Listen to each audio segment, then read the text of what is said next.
Welcome to Catalyst Chats, where leaders spark ideas, share wins, and tackle people challenges that shape the future of work.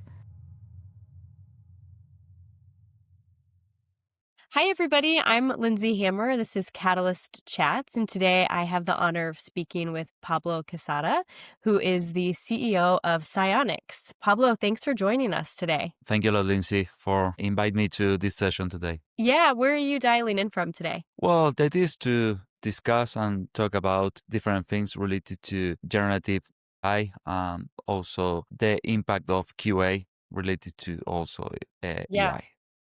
Awesome. Well, we're excited to have you. Thank Would you. you mind, just for our audience, to share an introduction about yourself? Yes, absolutely. Well, my name is Pablo Quesada. I'm working in the industry for more than 15 years. I started my career as QA engineer in an old company here in Argentina that the name was Bellatrix. It was very famous at that time. They had a lot of very big clients in US. So I had the opportunity to work with tremendous companies in those days. Right now, as I don't know, 5 years ago, I started my own company, Sionix, and we are providing services to different clients in a global services, but more focused on US. We are providing staff solutions, requirements, software development, and also QA consultant. Awesome. Well, I'd love to understand what are some of the trends that you're currently seeing in the staffing industry? Well, obviously, LATAM is one of the main point, I think, related to staffing. Obviously, in comparison, maybe with India, we have some difficulties to sell and provide resources and talent to different companies in US, obviously related to the price. But the quality of candidates and the soft skills and all related to the cultural alignment, I think is very, very good in LATAM, especially in Argentina and also in Brazil. So Yeah. I think it's a very good opportunity to companies that they are not ready or they are not working right now with candidates and talent from LATAM is a very good opportunity to look and try to start with maybe a small piece of work with this group of people. I think is Yeah. very important. Yeah, absolutely. I've actually had the opportunity to do some hiring in LATAM previously, and along with just being an incredible talent pool, I will Mhm. say like some of the nicest candidates I've ever worked with. Yeah, because there is a lot of advantages, I think. Not only maybe the time zone alignment that we have, Yeah. maybe 1 or 2 hours difference between, I don't know, New York or Miami with Yeah. Argentina, for example. The cultural alignment is very important. And also, I think the responsibility and the people is very, they have a very strong hard skills and technical skills because we have a very good universities here uh, Yeah. in Argentina and also in Brazil too.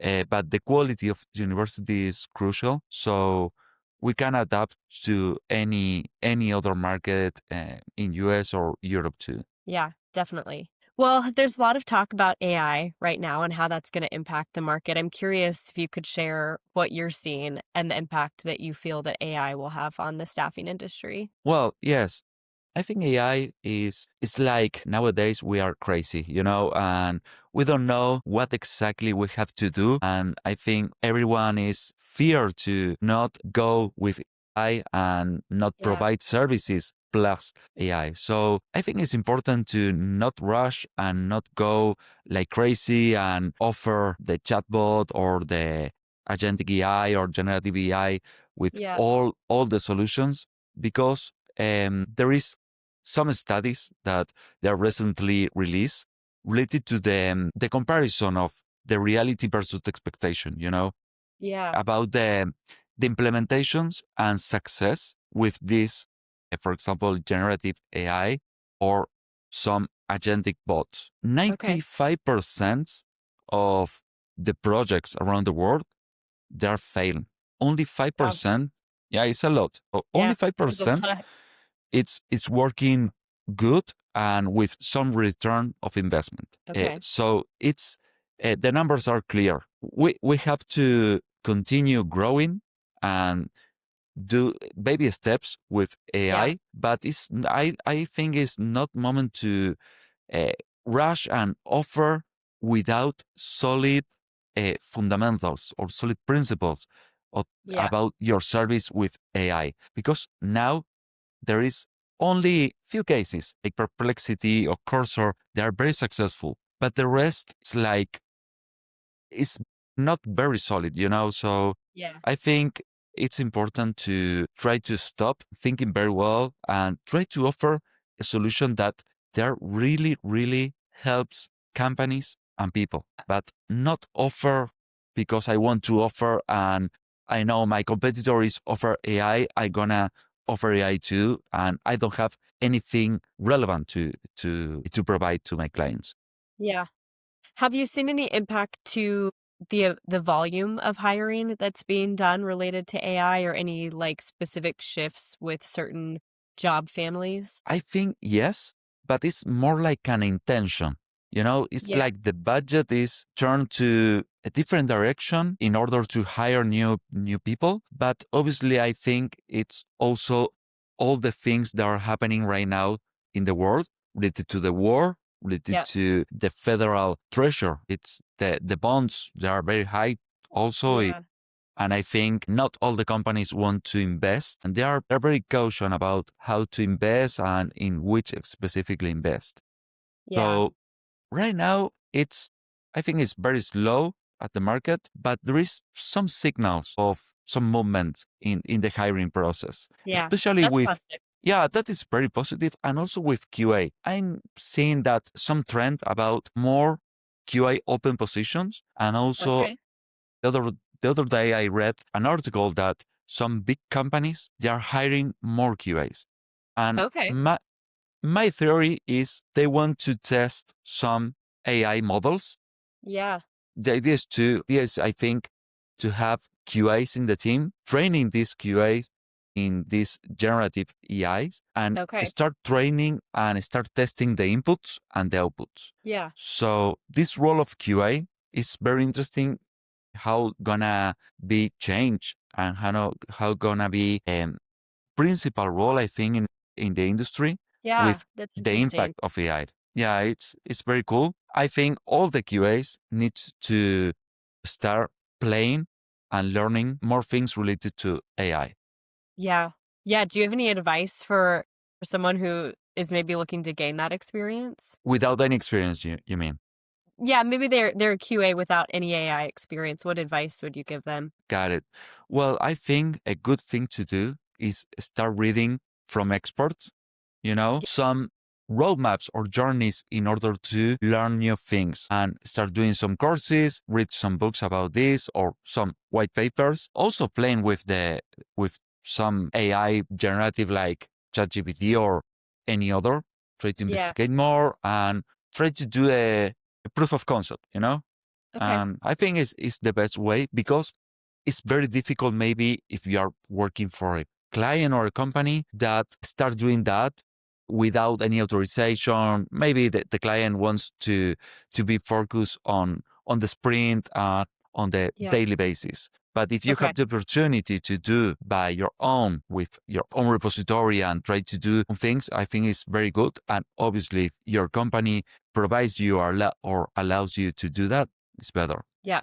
Yeah. That's helpful. Cool. Well, what are some of the challenges that you're currently seeing in the staffing industry related to AI or in general? Is there anything from like a compliance standpoint too that you're seeing? Well, one of the things that is obvious is there are a lot of competitors right now, and Yeah. obviously it's difficult to have a piece of the market. Hmm. With AI, I think the main threat is many companies gonna start to replace or the idea of replace Yeah. people with some agentic bots or agentic AI. But I think I don't know, it's gonna be the way that you have to follow in this case. Yeah. But the other thing that I think gonna be happen probably, I really don't know. But instead of hiring 10 developers, well, the idea is maybe to hire two or three Okay. and be more productive with AI and try to replace the other number of developers with be more productive on your daily Got it. basis. Yeah. Maybe some tasks that you can do in a week or half of a sprint, you can do it in 2 or 3 days. And obviously that gonna be impact in the Yeah. staffing and also in the new talent, because some years ago it was very fashion to study programming and some Yes. careers related to uh, system analyst or Yeah. engineer, like that kind of things. So these new candidates and new talent, I think now there are very short opportunities to join to the market. And that is something very common, at least in Argentina or LATAM, that there is a lot of juniors or people without experience, but with some studies, academic studies or degrees, Right. without the opportunity to be hiring for companies. And that is something real. For example, Yeah. Globant, that is one of the main partners, global partners for staffing. They're lay off a lot of people. So Yeah. they're changing the direction and try to be more focused on AI instead of Yeah. hiring a lot of people. Yeah. That feels like a pretty drastic change, like thinking about the software development engineer hiring that happened certainly 5 years ago, maybe even up to Mhm. like a year ago, where companies couldn't hire enough SDEs quick enough. And it feels like that's definitely been a shift that's happened pretty quickly. Yeah, it was insane. But we are now, I think, in a moment for big changes in the next years. So I think it's important to prepare, to be prepared, and to try to study more, and try to be more conscious about AI Yeah, and training that. Yes, I think it's very important. I agree. Yeah, that makes sense. Well, what's your vision for the future of Psionics? Well, we have a lot of plans to grow in our 4 verticals, but the most important thing and the one most no, I think the one that I want to be more successful is related to QA consultant Okay. and all the things related to AI. I think we Yeah. can provide a lot of new things and a, a good solutions for our clients. Yeah.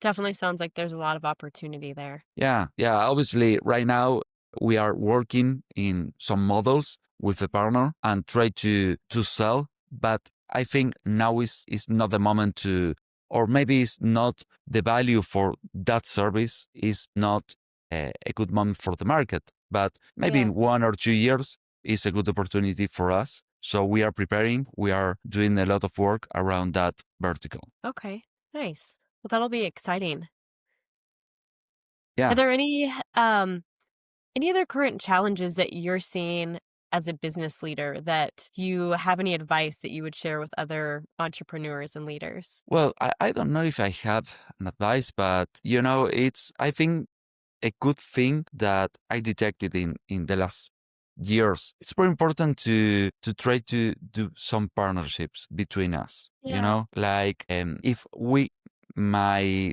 competitor as a competitor and not a possible partner, a possible I don't know, someone that I can work together, it's very difficult to grow, Yeah. especially for companies that are small like Sionix, because we are not a big company. And I try to all the time to open uh, Yeah. the opportunities to different companies like us and share the profit. And I Yeah. think That's it's awesome. a good strategy because we have a successful stories with some clients with that approach. Yeah. Share the profit, share the opportunity with others is better, and we can have a better result if we be united. Totally. Yeah. I think that's great. I think that's really important. Yeah, so I think that is I don't know if it's like my vision. Yeah. Yeah. Absolutely. Awesome. Well, anything else that you'd like the audience to know today? Well, you can obviously visit our website, our LinkedIn page, and we can talk everyone in every moment that you want. Well, thank you so much, Pablo. I really appreciate your time. And I think we've talked about a lot of interesting topics that definitely helps shed a better light on what's happening in the market for sure. Thank you for listening to Catalyst Chats. Like, share, and don't forget to follow.